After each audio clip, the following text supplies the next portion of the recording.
Hey guys, it's Sarah at Carnivore.yogi on Instagram. Thank you so much for coming on to my YouTube channel. Today I am going to be talking with Dr. Stephen Hussey. This is part 2 of my blood work series. So we sat down, went in depth with all of my numbers, metabolic panel, CBC, A1C, cholesterol. I know that is the one you guys really want to hear about, is my cholesterol numbers. So we went over all of that. And before we jump in, I just want to make a disclaimer for Dr. Hussey and myself that this is not medical advice. We are not consulting you in any way, shape, or form. This is purely just him and I having a conversation and going over my numbers. So I hope you enjoy it. Make sure to subscribe to this channel and make sure to comment below. Let me know what else you might like to see from me in the future. Have a really amazing day. All right, guys. Well, thank you so much for coming on to my YouTube channel. This is Sarah. It's at carnivore.yogi on Instagram. Today I have Dr. Stephen Hussey with me. I'm really excited. I have been following him since, I think pretty much since the beginning. And he's really studied this stuff in depth, and he's an expert at it. I'm gonna let him talk a little bit about that, but he's agreed to kind of go over my numbers with me.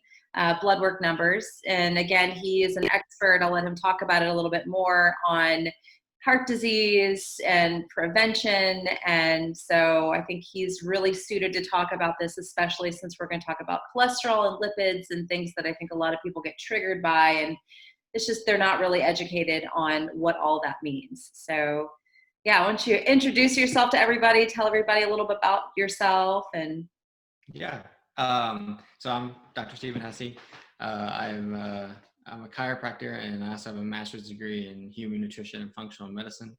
And so, through my own health journey, I think lots of people think, why is this chiropractor talking about heart health? And my own health journey kind of led me into that, because as a child, I had a lot of chronic conditions, a lot of inflammatory chronic conditions, and ultimately ended up with autoimmune type 1 diabetes. And so, that predisposes me, or I was told my whole life that predisposes me to heart disease, because of, high blood sugars over time will damage the arteries and that kind of stuff. So I've really dove into that subject. And I have found a lot of things that, go against the status quo or what you hear. And so, with my medical background and my own independent research, I've really tried to figure out the best way to combat heart disease and prevent it. And decided to share it with the world. So that's kind of what I do. it's awesome. And you have also been kind of following an animal-based diet yourself for a little bit of time. I have, yeah. So I'd say it's almost been a year now that I've been, completely carnivore. Wow. But my first patient's always myself. So I Yeah. always have to do these things on me. But before that, I was probably 80% animal based, and really type 1 diabetes just kind of led me to that, because it was just so easy to control when my diet was so low in carbohydrate and had these animal foods in it. So it's just kind of, that's the way I went. And it, early on, it worried me, because it was like, okay, well, these are the foods that are supposed to cause heart disease. But then as Right. I learned more and more, I learned that was not the case like 10 years ago, at least. Yeah. And so I just had more and more of these foods in my diet, and eventually went 100% carnivore, and actually noticed even better regulation of my blood sugars, which I have some speculation as to why, but I don't know exactly why. I just saw that in my numbers. So Yeah, and for anybody watching, I'm going to link all of his information, Dr. Hussey's information, below, his website and Instagram profile. He has an absolutely amazing blog. I am always sending people over to his page, over to his blog, because, people are always like, back it up, back it up. Where's the science? Where's the science? And, he really does an amazing job with providing articles, with providing the data that people want to see that information.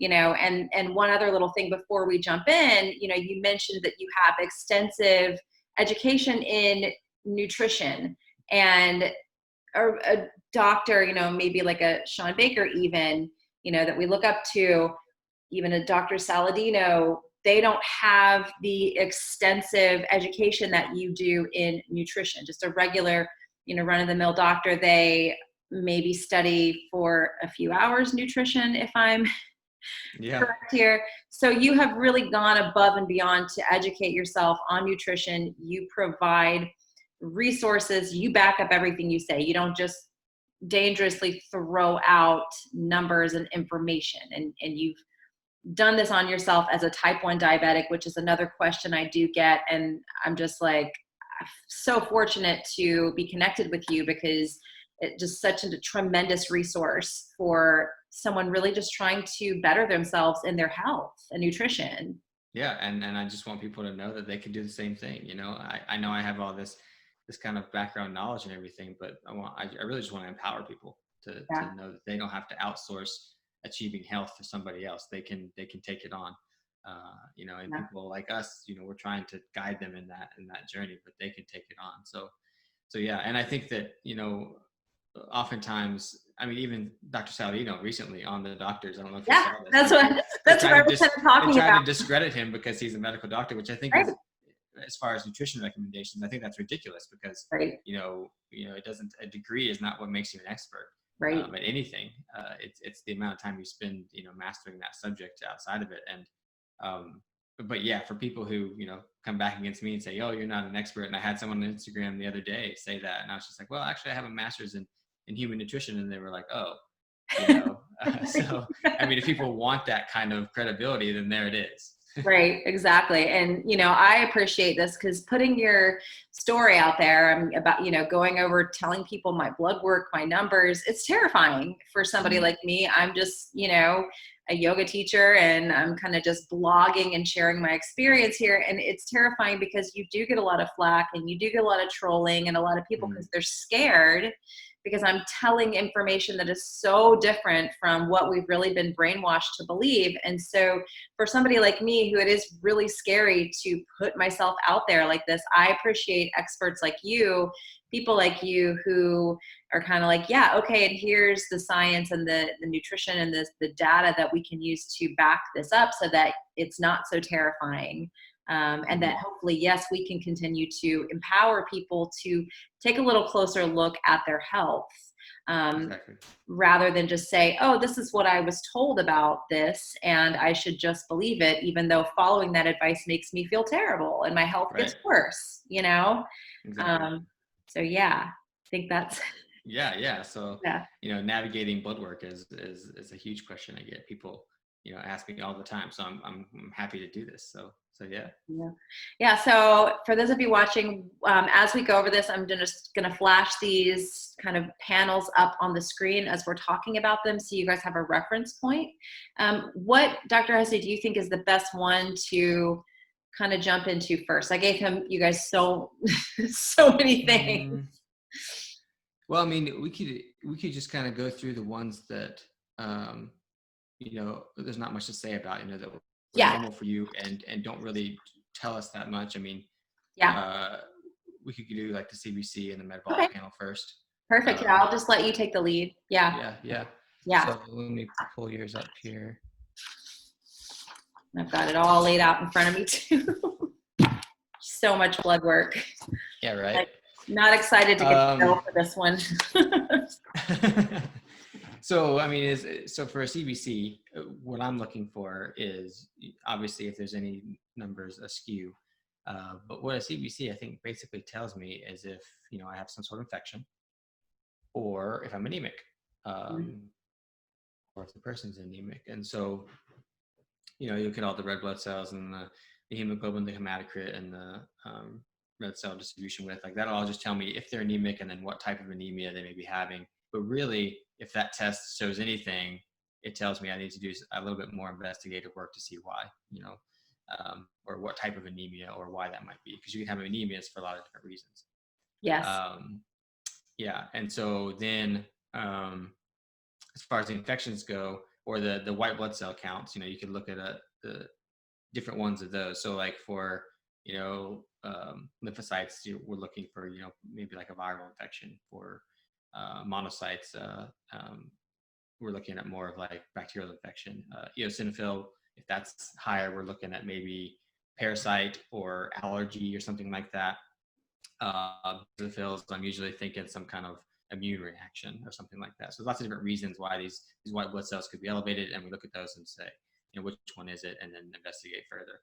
But curiously, I'll chime in what I've noticed on my blood work sometimes too. Okay. As far as a complete blood count, sometimes my white blood cells look a little lower, and I mean, I haven't been sick in since January 2016. Wow. And I attribute that to higher cholesterol, because cholesterol can bind toxins and it plays a huge role in the immune system. And so I think that white blood cells maybe being on the low end could mean that cholesterol is just doing more of the work for them. We don't need that many. Wow. Okay. I think that, but that's speculation. And so like people can know that anything I say is usually backed up, and if it's speculation, I'll say that it is. Awesome. But anything else I say, I won't say it unless I know that there's some kind of. Unless you're like, hey, I can send you an article or some scientific research on that particular thing. Yeah. Right. So that's just kind of interesting things there. But I should say though, not concerning the complete blood count of the CBC, but the way I kind of look at blood work is that if we were, let's say we took a wild animal and we took them out of their natural environment, we put them in a zoo, and we tried to recreate their natural environment as much as we could. We fed them as natural diet as we could, but it wasn't perfect. Or we fed them the complete unnatural diet and put them in an unnatural environment. And then we took blood work on that animal in the zoo, and we said, okay, this is what their ranges are supposed to be. That wouldn't be accurate, right? Mm-hmm. Those are the ranges of them not in their natural environment. And so that's really what we've done with humans, is because we didn't have really blood work testing until maybe started maybe at the turn of the century when we started testing some things, but the 19th century. But yeah, so it's really out of context. So I really don't think we know the exact numbers that we're supposed to have for a lot of these things. Yes. Given if we were eating the diet we're supposed to, if we were living without all the toxins and without all the stress that we have, like I don't think we really know what the normal is. Right. So I always take that into context, because if somebody feels really, really good, they're experiencing the best health they have, and there's this one number that's way out of whack, it's like, well, maybe for them that's fine. Right. Depending on what that number is. Right. So you just have to take that into account. Anyways, that's the CBC. And with one other little question while you're on that topic, do you think that someone with a metabolism that is using carbohydrate as a primary fuel versus someone that is using fat as a primary fuel, that their numbers could also be different, that the ranges that we have kind of come up with are based on that carbohydrate fuel system for someone? Is that accurate in your opinion? I think so, yes. I think they're not for everyone though. Okay. But I do know that there are certain trends that we see with people who are either low carb or carnivore. We tend to see, for one thing, some people have higher fasting blood sugars, but it's stable. Yeah. It's just a little higher. Yeah. Or things like that, and then LDL, we'll have that whole conversation. Oh yeah, we're getting to it. But that one is a big one too. So yeah. So yeah, I mean, we definitely do notice these trends, and like I say, it's not that it happens in everybody, right? But depending on their genetics, and if someone feels healthy and is healthy, then we can't really argue with that, Yeah. I mean, I remember, this is just an example. I remember in school we were learning about thyroid and how to test for it and everything, and we had all these case studies, and there was this one case study where they're comparing these two girls, and they had the same thyroid number, like the exact same test level, yet one was having hypothyroid symptoms and the other wasn't. So it's like they were both in range, they had the exact same number, but one of them didn't have enough thyroid hormone. Wow. And so, or too much, I guess, too much TSH, I mean. So it's interesting. I think the levels are different for everybody. Got it. Okay, cool. Yeah. Thank you for that. Metabolic panel. Yep, let's look at that one. So it says 1 and 2. Yeah, I think I had to split them up into 2 pages. Do you have those? Yeah. The fasting glucose came out on page 2. Okay, yeah. Okay. So I mean, the basic metabolic panel will tell us a lot of things. I mean, we're looking at a lot of different protein metabolism and electrolytes and kidney function and liver function and all these types of things. I think that a lot of these things are very homeostatically regulated. So it would take a lot to, like someone would have to be pretty sick, especially for the electrolytes to be way off. Got it. Um, but as far as like kidney function, that one, that one doesn't have to take a lot. Someone can have elevated kidney, like filtration rate and things like that, and not be like incomplete failure, kidney failure yet. It could just be a marker. Liver enzymes are, yeah, for maybe going that direction, we want to reverse it. Right. But liver function, like the liver enzymes, AST and ALT, and then also GGT, which I don't know, is that on there? I don't think that's on there. Maybe. No, yeah, you just have the ALT. So liver function, that's good to know. I mean, just for liver stress. Okay. And then, yeah, I mean, the fasting glucose is probably the biggest one for me. I'll look on there. I'm looking at metabolic health. You look at fasting glucose, yours is just fine on a carnivore diet, which I'm not surprised. But like I said, that's one that some people could see a little bit on the higher end, though it's very stable. If they wear a CGM, it stays right there. Yeah. See, and I have a CGM on right now, and this was done like during the first 2 weeks of my cycle, and it's an 85. But I have a CGM on today, and I'm about to start my cycle. So I'm at the latter end of my cycle. And this morning, my fasting glucose was a 97. Mm-hmm. So I think that's also something we don't necessarily take into account, because it was 85 a couple weeks ago. Right. And now that I'm in that, PMS phase, it's a lot higher. And that's right. And so I think that normal. That's a good point to point out, because I think that, we kind of get obsessed with keeping everything within these ranges or keeping everything the same. Right. Like even like, I think blood pressure is a great example. Like we want to keep this, and it's just like, well, if your blood pressure never went up or never went down, you're not very well adapting to your environment. You're not changing. Right. And so, we're supposed to change and adapt to our environment, because the ability to adapt is to me health. That's what health is. Right. It's the ability to adapt to your environment. If you can't adapt, you're going to see some issues. Exactly. So we don't want to get too stuck on the fact that we want everything the same all the time. Right. But I mean, that being said, there's an interesting study that shows that, oscillating glucose going up and down all day long is way more damaging than high glucose stable. Yeah. So yeah, it's just an interesting thing we see with some people on carnivore keto diets, is their fasting glucose is a little higher. But to stay, and it stays like within a range. Even when I eat a meal, a lot of times it'll go down a little bit after I eat, it's a carnivore meal. So I haven't seen any big spikes unless I do like high intensity exercise, or go sit in the sauna, or I do cold therapy. Like that's where I see the major variations. But it's pretty stable otherwise. And I think we chalk that up to, increased metabolic demand, because you're doing something challenging to your body. You're doing some kind of stress, which is fine. You're adapting to it. Right. Exactly. Yeah. Cool. So there's those two out of the way. Okay. I guess we can just start going down the list, so we don't make sure you don't miss any of them. Yeah, sure. Mine are in alphabetical order. I have them pulled up. So that works. So A1C is what I have. Yep. And yours is great. Yep. 4.8. 4.8, yeah. And so, I just explain a little bit what A1C is for people. Yeah. And so it's a marker that we use to look at, say average blood sugar for the last 120 days or so, because that's about how long a red blood cell lives. And that's what we're looking at. We're looking at red blood cells.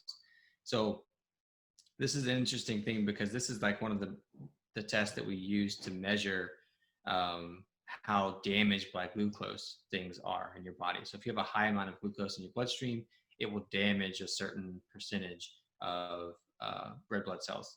It'll glycosylate them, saturate them with glucose. And so we can look at that, and when we look at a petri dish and we count the number of cells, and we find a percentage of the red blood cells that have been glycosylated. If you have higher blood sugar, it'll be higher. But normal is around 4.5 to 5.5 or something like that. But even again, some people, have complete stable blood sugar, but their A1C is a little bit higher than others. Got it. So it's just interesting. So yeah, it's a really, I mean, it's kind of a good snapshot for how blood sugar has been over the last 3 months. Now, there are some people that say that if you're really healthy, your red blood cells live longer. So there's a higher chance, or there's a longer amount of time for them to get glycosylated. So if you're healthy, really healthy, you may have a little bit higher A1C because those red blood cells last 4 months instead of 3 months or something like that, Okay. Whereas if you're really unhealthy, it could provide you a falsely low one because the red blood cells are living less long. So there's less time for them to get glycosylated, which means that it's not really an accurate test of how high the blood sugar was over that span of time because they lived for only 2 months rather than 3. So there's just interesting kind of, we're nitpicking there, but just interesting things to look at, to take into account when we're interpreting these. Awesome. Yeah. Next I have C-reactive protein. Yep. So this is, probably the best marker of inflammation we could have in the body, low level inflammation, and there's lots of other things you could measure as far as inflammation, like you measure homocysteine, or you could measure like sedimentation rate could tell you that, or you could do various interleukins, but if we see, to me, it's all really unnecessary unless I was looking for some specific mechanism that was happening. I just want to know if we've got inflammation. To me, if we have high Lp(a) or something like that, that would also signal inflammation. So there's plenty of ways to know if someone's inflamed besides taking all those very specific numbers. So if we just get a HSCRP, that's pretty good. And then we could also do markers of oxidative stress, which are also kind of more obscure numbers. But in general, if people got a HSCRP, we know if their body's dealing with inflammation or not. And then where we go from there will depend on the patient's history and things like that. Got it. But yeah, yours looks good. So a 0 is like you're below 0.1. You're 0. Awesome. That's pretty awesome. Yeah. Okay. Then we go right into cholesterol numbers. Yep. Do you want to save that for the end, or you want? Yeah, let's save that one for the end. Okay. Yeah. Okay. Yeah. Yeah. Okay. So next is cortisol. Okay. And so this was a serum cortisol. Yes. Okay. Yeah. So I think this will give us an idea of things, but I think the best measure for cortisol is actually a saliva. I've done that before too. Yeah. And even then, looking at it throughout the day. Yep. And seeing how it fluctuates throughout the day. But checking it in the blood is okay too. I mean, it gives us some information. Yeah. So yeah, yours was fine. I mean, on the lowish end of the range. Yeah. And cortisol is just our stress hormone. It's cortisol is going to spike when we're stressed. So if we have higher levels, even if it's a lower higher level of cortisol throughout the day, that could signal that we're in more of a sympathetic state, like a stress state. Yes. And what I tell people about this is, because I don't really know what that means, sympathetic state. I think that, like, fight, flight. Imagine if your life was being threatened and you were running away from some threat. Your body is not thinking about digestion. It's not thinking about sleeping. It's not thinking about detoxing. It's not thinking about reproducing.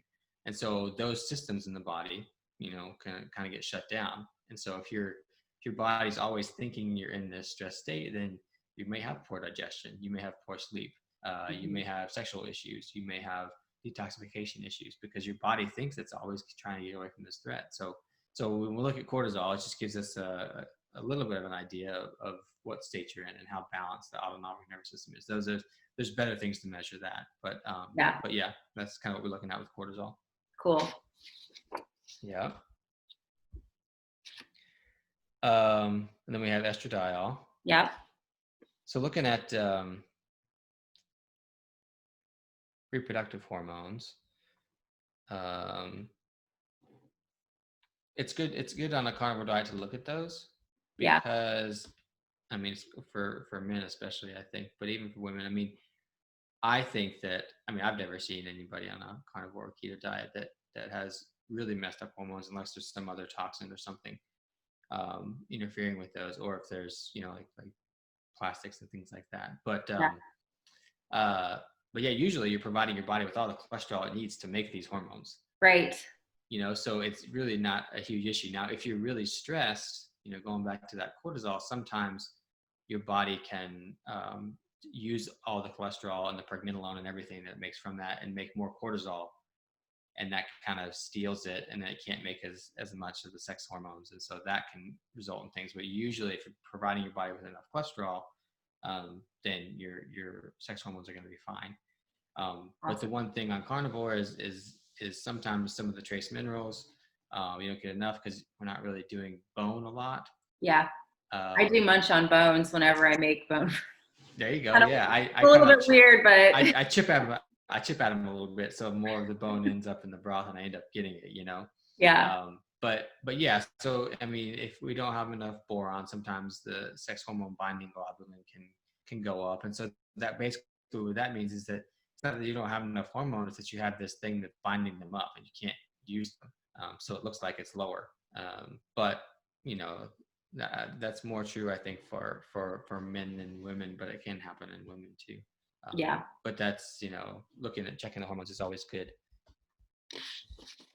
I think that if we have hormonal issues and they're out of balance or whatever, I think correcting metabolism is the thing to do rather than replacing the hormone with Yeah.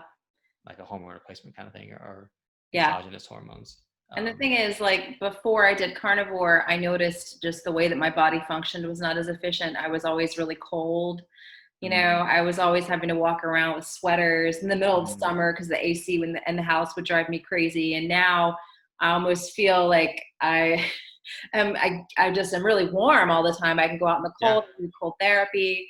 So yeah, blood work's great, I think, when you're looking at your hormones and metabolism. But if you have cold hands and feet all the time, and you're just always Mm, tired, and that's right. another good indicator. And that's one thing I'm like, wow, I feel like I'm a little heater sometimes. Right. Yeah. And so, I mean, when we look at, I mean, that's like little babies, they're like little heaters in Yeah, the world because exactly. With they all get that into brown ketosis. fat. Yeah. They get into ketosis so easily, Yeah. and that's correcting the metabolism, Yeah. and so, when we do that, the same kind of thing happens. And so that's more indicative of thyroid hormone stuff, like having cold hands and feet or just cold intolerance, Yeah. that kind of stuff. But I mean, again, it's the master metabolism hormone. Yeah. So if we correct the metabolism and we give it a break, all of a sudden your body can regulate and get our adrenal gland functioning normally, which correcting metabolism will help with. Then we get balance in all those systems. So yeah. Yeah. Um, Next up, I have ferritin. Yep. So ferritin is something that I usually get in addition to like an iron panel, Hmm. because I want to look at it because it's another one of these markers that can tell us if there's inflammation. Ah. Because if it's called with like an acute phase reactant, which means that if there's some acute inflammatory response happening in your body, or even chronic low level inflammatory response happening, we can get elevated ferritin. Okay. Yeah, so it's just, I mean, lots of times people take, people who are really into this will take like sick blood work. When they're sick, they take the blood work to see what changes. Lots of times Ah. it's elevated because there's this acute inflammatory response trying to kill off some virus or bacteria. Got it. So that's really what I use ferritin for. In addition to, I add it to the iron panel. Yep. Um, Which I so also got. yeah, let's see. Yeah, so we can talk about the iron panel real quick, and I'll Okay. go back to IGF-1. So iron panel is useful, again, especially if we see on a CBC that you're anemic or something. Right. Especially if it's microcytic anemia, then we want to look at the iron panel, and see if it's iron deficiency or if there's some kind of iron saturation or iron binding effect that's going on that's messing with iron. We want to investigate that. But I think that on a carnivore diet, everybody wants to know, wasn't your iron going to be super high? Because you're eating all this heme iron. Right. And that's just not what I see with people. I don't see any, of my clients or patients that have high iron on carnivore. So I don't think that's an issue. I think your body's really good at, there are some, I guess there's some maybe metabolic gene mutations that we have to get around. But other than that, it's usually pretty good, and yours looks pretty good. Awesome. How long have you been carnivore? It'll be 13 months this week, end of the week. Mm-hmm. Yeah. Cool. Yeah. That's awesome. Yeah. So then I go back up IGF-1. Yes. So this one, insulin-like growth factor 1, is it's really one of these things that people say. It's kind of like oh gosh, I'm blanking. What is it called? The one everybody freaks out about, mTOR. Yeah, that's why I got it, because I hear everyone's like, "Oh, you're gonna ruin the IGF-1's gonna be all out of whack with carnivore," and I'm like, "Well, I don't know what that means, but let me get it tested." Right. Yeah. So IGF-1 is just one of these things that kind of stimulates growth and building and repair, kind of like mTOR.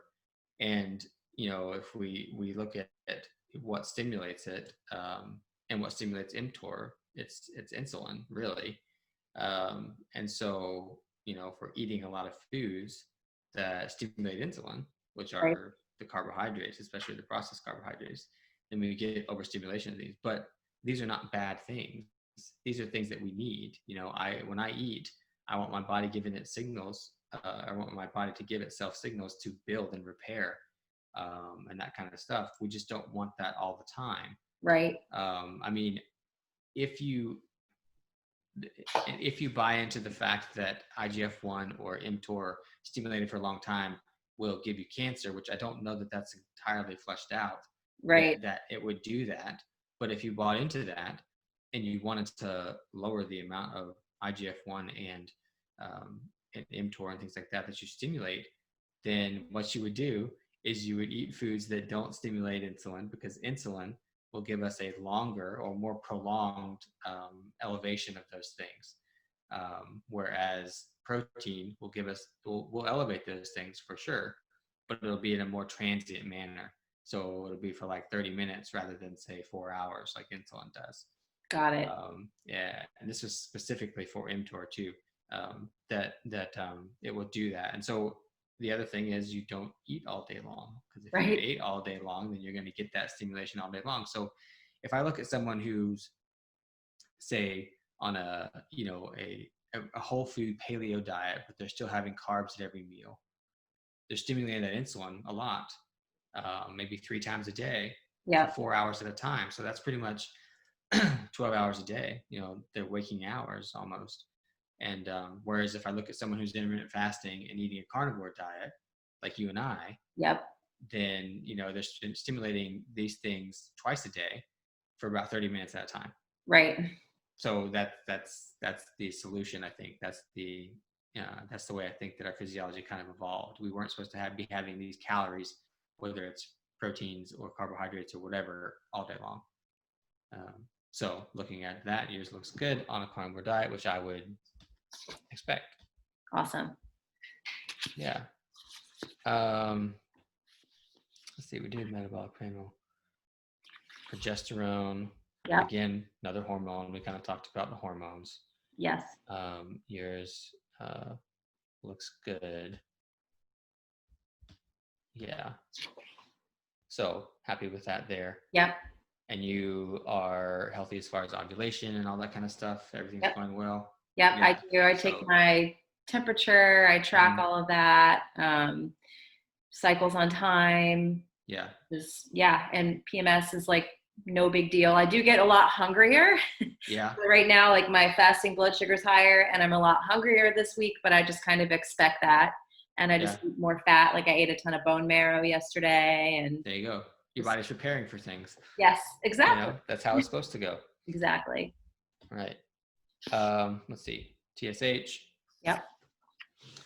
Yeah, so you got TSH and you got free T4. Yes.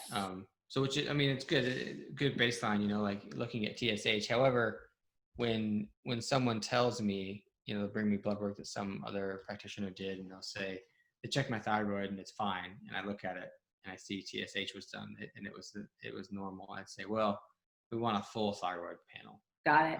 We want everything. We want free T4, free T3, reverse T3, reverse T4, reverse T3, sorry, and then the ratios, and then we also want the antibodies, the Check for TPO, Hashimoto's. and TG, looking for those things because your thyroid TSH could be normal, Right. but you're having hypothyroid symptoms, and so someone could be having hair falling out, cold hands and feet. They could have weight loss or weight gain. I mean, or they could have dry skin or all these different types of hypothyroid symptoms.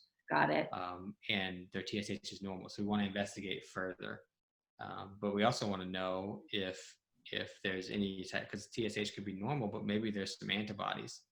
And it's like, okay, well, that tells me that there's inflammation or some gut stuff going on, that maybe the TSH is normal now, but we caught it sooner, because we saw that the antibodies were elevated. So to really understand what's going on with the thyroid, we need all of it, because you could have a normal TSH, but the reverse T3 is elevated, which means your body's converting a lot of that thyroid hormone that it's making into an unusable form, because it can't convert it to T3, the T4 to the T3 in the liver. So, and that would be some certain mineral deficiencies and things like that. So thyroid's very convoluted, and there's lots of different reasons why someone could be hypothyroid.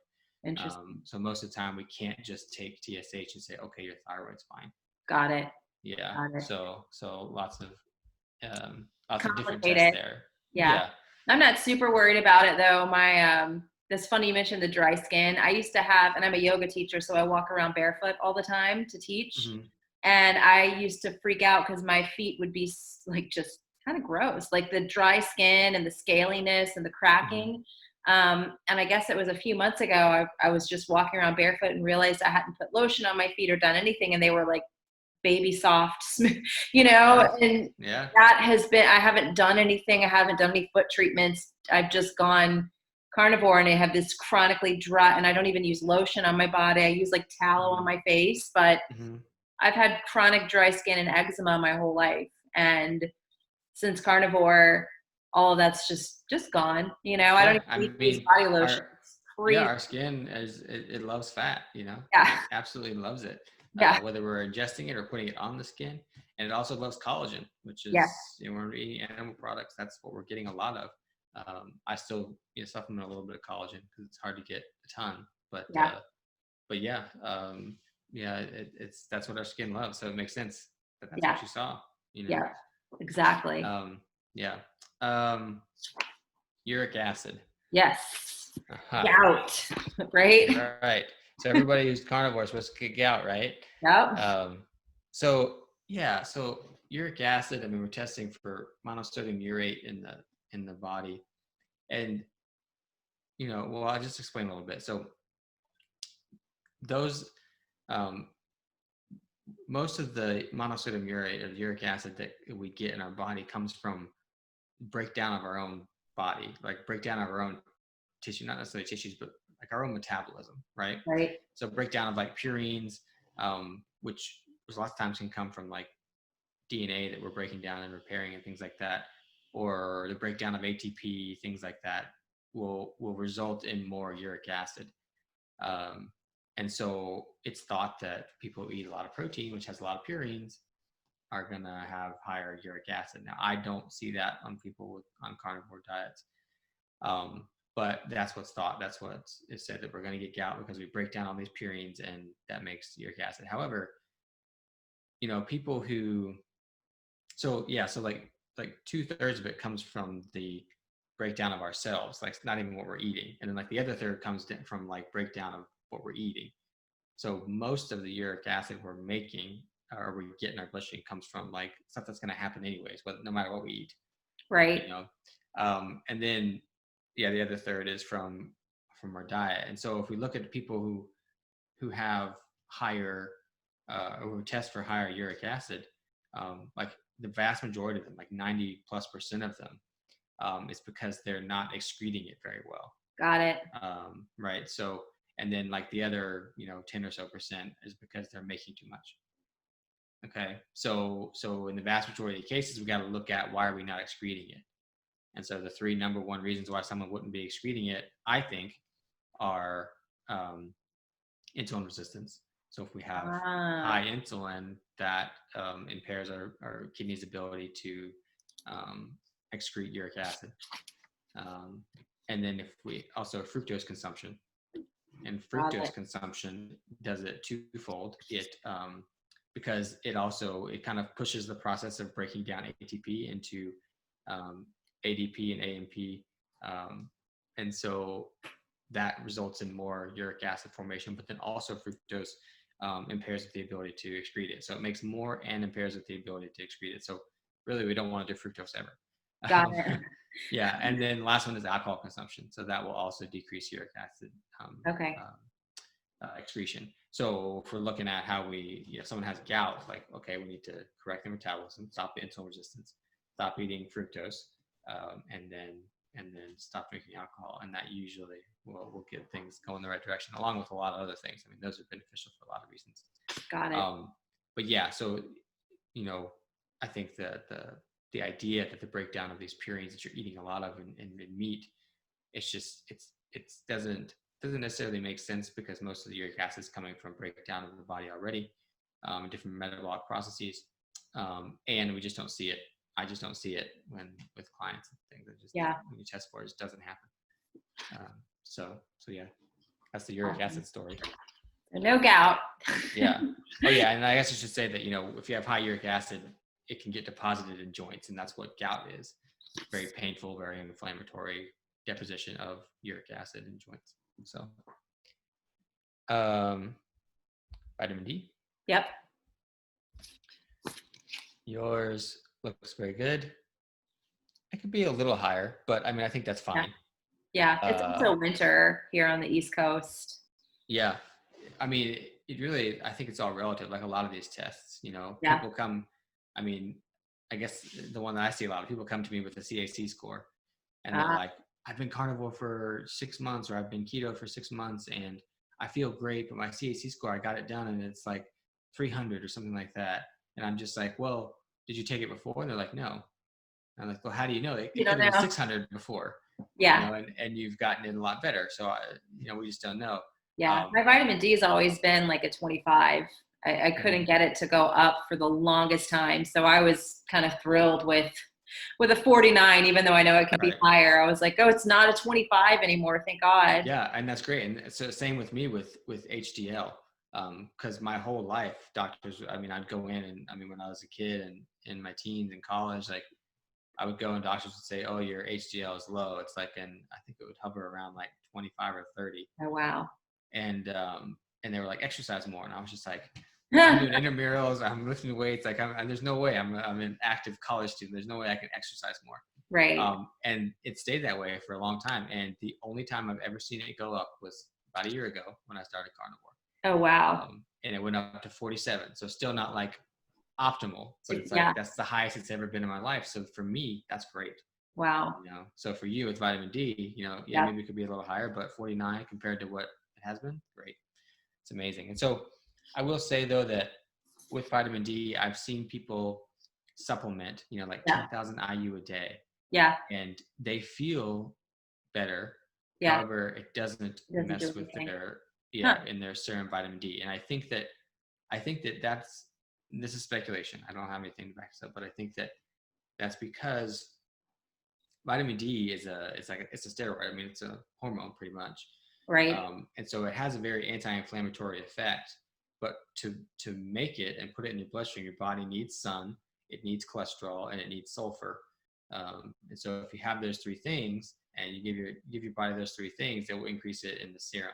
However, we can take it orally, or as a supplement, and it can have an anti-inflammatory effect. It can do what vitamin D does, but it doesn't really change the serum levels. I've seen that. Some people it does though. but I can't tell you how many people have come in and say, it's still low. I'm taking 10,000 IUs a day. Yeah. And I'm just like, yeah, well, it's doing some good probably, but I'd rather you make it yourself. So let's get out in the sun. Let's Get make out in sure the you have enough sun. sulfur and Yeah. cholesterol, you know? Yeah. So yeah. And then you did zinc. Yep. And that was good as far as an RBC. So yeah, minerals are tough. I mean, Yeah. it's hard to get, I feel like there's really no good test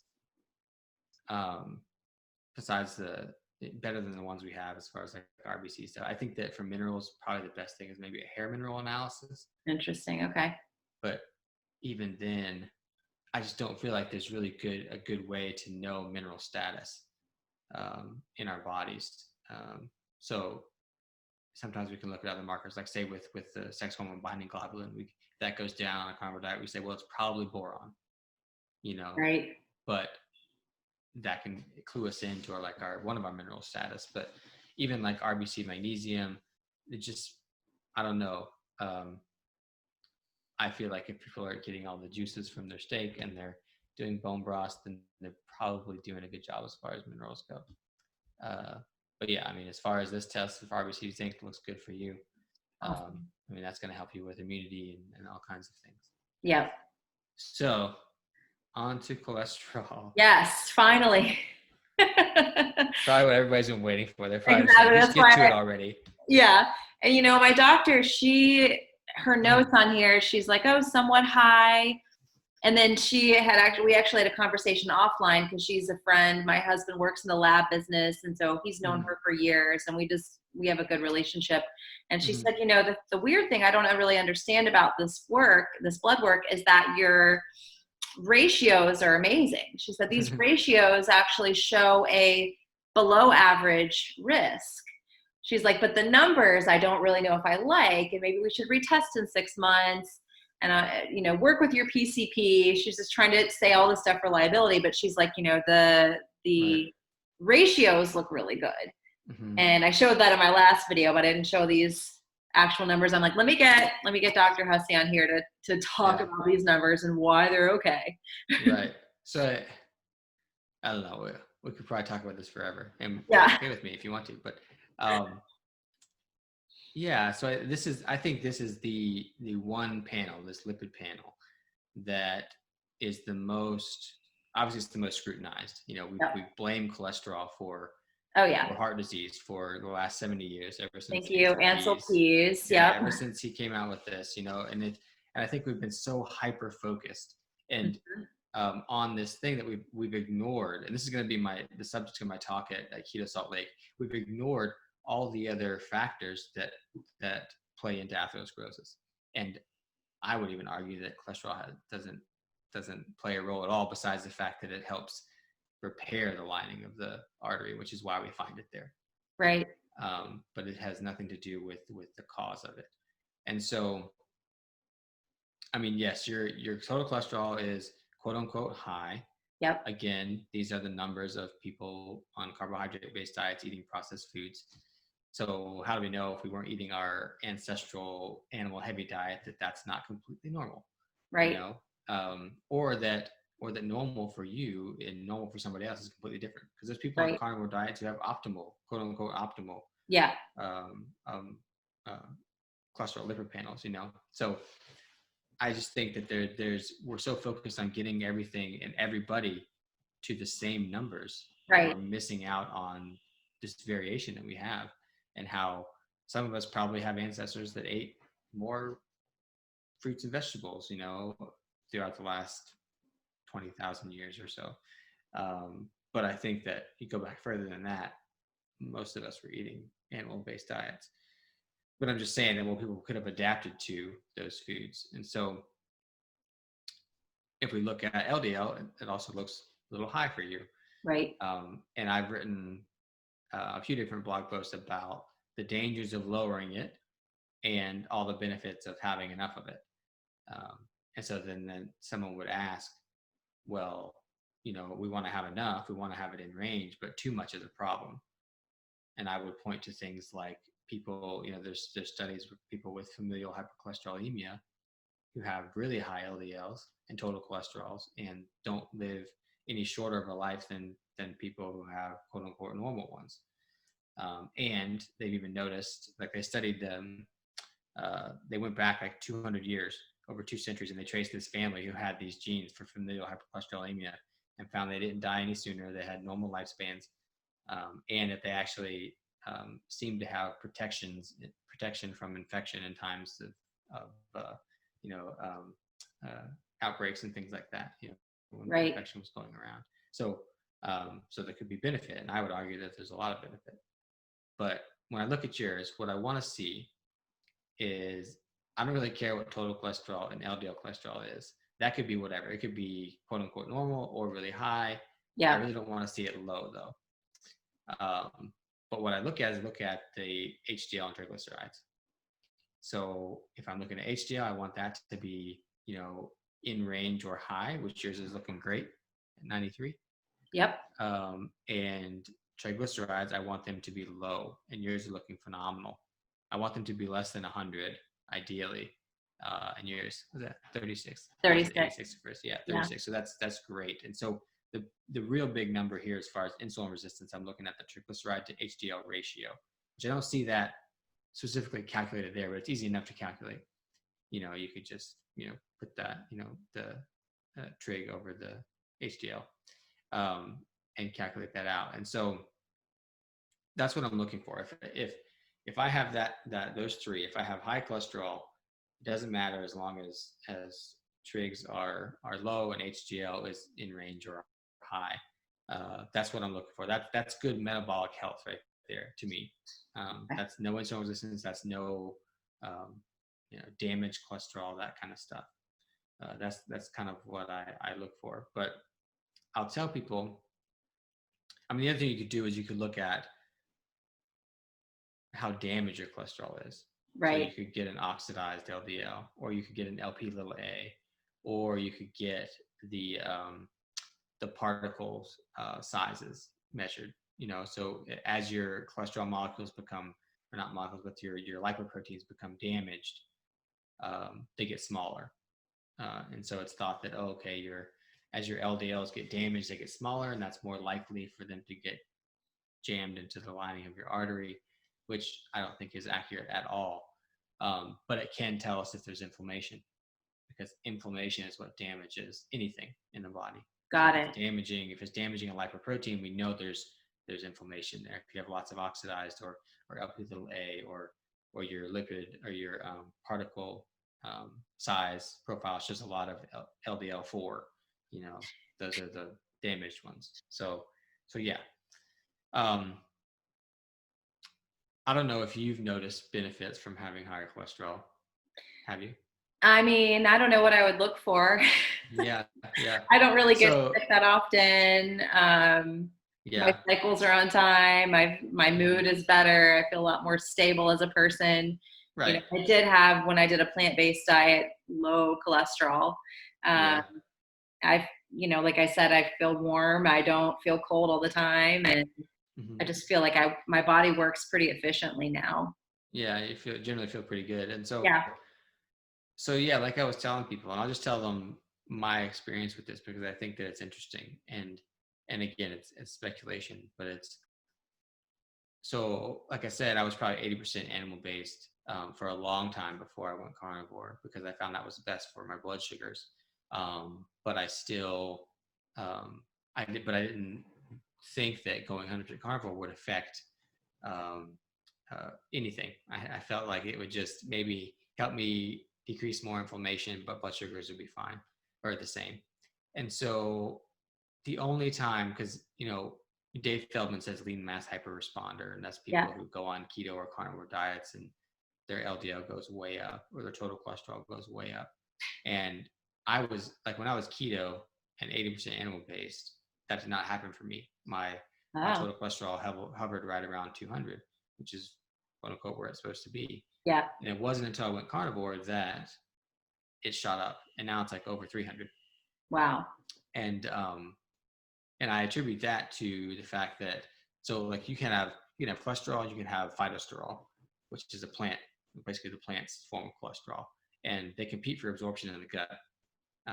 It's not like they're punching each other. It's just that your body's only going to absorb so much, and if it absorbs more plant cholesterol, more phytosterol, then it won't absorb as much cholesterol. And so when I eliminated all the phytosterol and wasn't eating that anymore, I absorbed way more cholesterol. Got it. And I think that's one of the reasons why it went up. The other reason is that, I mean, going into ketosis, the process of making ketones also is the process. There's like the similar process to making cholesterol. So if you're going to make ketones, you're probably going to end up with more cholesterol too. Okay, that makes sense. Right. And So then fasting, also, I've heard that when you're fasting, your cholesterol can be higher. So never get blood work done if you have fasted more than like 14 hours. I've heard that before, so that makes sense. Right. Yeah, there's kind of like the sweet spot window of 12 to 14 hours. Yeah. You want to get blood work done if you don't want people to freak out at you and say, oh, your cholesterol's high. Yeah. But if you don't do it, if you do it too soon, your triglycerides can be high because the food that you ate is still there. Oh, okay. Right. So yeah, but yeah, so what I noticed was when I went carnivore, there was cholesterol went up. I noticed that, well, one thing I noticed is that I always had these immune issues, and they were way better since I changed my diet, before carnivore. But every time we got 3 cats, maybe like 2 or 3 years ago, and I'd always been allergic to cats, so I was a little nervous. But we got them, and I did okay. But if they still got close to me, I would sneeze, or if I pet them and touch my eyes, I would get itchy eyes and things like that. But I would at least have them in the house, and I was okay. And ever since we got the cats, my eosinophils, my white blood cell eosinophil was a little elevated. And I was like, oh, there's the cats. That's an allergy right there. But it didn't bother me. However, when I went carnivore, eosinophils were fine, and they've been fine ever since. Oh, wow. And I can get as close as I want to the cats. I can pet them, touch myself and my eyes, anything, and nothing. So pretty interesting there. So I clearly lowered inflammation or lowered my allergy reaction. But then the other thing I noticed is that I had to use less insulin because I was going low. Oh. I was using the same amount, and I was going low, and I was like, man. And I figured, I was like, well, I guess I cut out any plant carbohydrates because that's the only place you're going to get carbohydrates, I thought. But then I realized that, or actually I was listening to Nadir Ali's talk and of one of the conferences, and he was saying how cholesterol is essential for insulin receptors. And so all of a sudden I had this plethora of cholesterol around doing all these good things, I'm assuming. And I think that my insulin receptors got healthier. And so that was just using the insulin better because, I'm injecting insulin. Yeah. So I don't know if I'm injecting like the same amount that, say, someone on a carnivore diet who's not type 1 diabetic is making, I just have no idea. Or am I injecting enough so that I absorb enough to handle the food that I eat, because not all of it's absorbed probably. So I don't know, but I just noticed that I had to use less or else I would had low blood sugar all day long. So my cholesterol story. So, I mean, I think that the good takeaway message about cholesterol is that sure, it can be a marker of something, but we need to look at the whole picture and we need to look at the numbers and the ratios individually, that it's not like you can just make a blanket statement, like you're at risk. Like looking at all my numbers, do you think I am basing from the numbers in our conversation at risk for heart disease, heart attack? Do you see imminent danger for me from all these numbers? That's what I think people... And generally, no, but not just because of this lipid panel. You can't look at LDL in itself and determine if someone's at risk for anything. And I think you can't look at just the lipid panel. And determine if someone's at risk for anything. I think that's pretty narrow view there. Yeah. And so what I want to look for is I want to look at those 3 things. I want to look at HDL, I want to look at LDL, and I want to look at triglycerides. And if they're where I want them to be, great. But I also want to see high sensitivity C-reactive protein. Yes. I want to see GGT. I want to see markers of oxidative stress. Right. Blood pressure. Yeah, you could look at blood pressure My too. blood I mean, pressure that's was good. like 112 over 72 that Yeah, morning. I've seen it lower yeah, before, but I was like, I think that's pretty decent. yeah, yeah. That's great. And so, yeah, I want to look at all those things together. Yeah, But even then, this may get a little philosophical, but even then, um, I just think that we've determined how to measure all these different things on a human, you know, right, and I think that lots of times it's good information, right, but I would never let a lab test or any test tell me if I'm healthy or not. You right. know, I would let it confirm Yes, if I was unhealthy. You know, if I was having a symptom and I tested for something and there it was on the blood test, the cause of my symptom or maybe a contributing factor to it, I'd say that yes, that makes sense. You know, but if I feel absolutely great, my body is functioning as high as it possibly could, or at least as high as it ever has been. I'm not going to let a blood work or any type of blood work tell me that something's wrong, make me a hypochondriac, you know. right. Um, and I feel like that's the kind of society that we've kind of created as Yes, far as Western medicine goes, is that like, you know, our doctors and our testing that we can do that, I mean, who knows if it's even the best testing? It's just that what we can do, right, you know. Who knows if it really tells us anything? Um, but if we're letting those two things tell us if we're healthy or not, and those two things instruct us on how to live a healthy life, then I think we've kind of lost the point. right, And so not that I'm telling people to go out and ignore their doctors and ignore their lab work, right. but they should definitely, pay attention to those things, but just take it with a grain of salt, Yeah. and take And everything find a as a practitioner whole. that will listen to them also, that Yeah, maybe they are definitely. having a lot of symptoms and something happening, but all the lab work, that's been always my thing. I would be Hmm. a little anemic and my A1C would be a little bit high, Hmm. but no one could ever find anything wrong with me. Yet I'm always cold and getting Hmm. sick constantly and having eczema and bloating and all these other things. And all the lab tests were like, oh, maybe a little out of range, but no big deal. Right. So it wasn't until I found a practitioner that would listen to me and actually suggested the carnivore diet that I was like, okay. And I Hmm. started feeling better. Yeah, So yeah. that's I think important too. I think a good analogy for people to what I was just talking about is if we think about Western medicine, you know, it is absolutely amazing in acute situations. You Yes. know, if you break your leg or you have a life-threatening illness or whatever, the emergency room will save your life. Yes.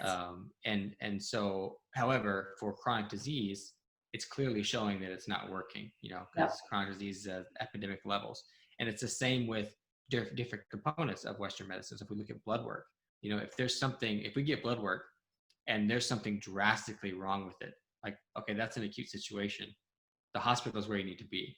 Yeah. But I guess trying to manage chronic disease, or achieve health through um, focusing entirely on blood work, that's gotten us to where we are. Um, Right. Trying to measure health in this manner has gotten us to where we are. We're Yeah. chasing numbers rather Yeah. than paying attention to our bodies and things like that. Yeah. I Yeah. love it. That's so Mhm. awesome. Thank you for this. And, Yeah. for everyone watching, I'm going to put all of your information below this, but how can people find you? Do you work with people? Do you do this kind of like consulting over Zoom? Just tell everyone a little bit about how they could find you. Yeah, so my website is resourceyourhealth.com, and I run my coaching through there. My blog is on there. My books are on there. So people can find me there. But I'm also on social media, on Instagram and Twitter and Facebook, and it's just Dr. Stephen Hussey, Dr. Stephen Hussey. So they can find me there. And yes, I do work with people online. And do like Zoom consults and things. And so people can, either through Instagram or wherever any of those things I just list can find out how they can get signed up for that. So Awesome. Well, thank you again for this. I really appreciate it. yeah, And thanks for having me on. It was fun. yeah, and I'll put all the links to everything below. Perfect. Very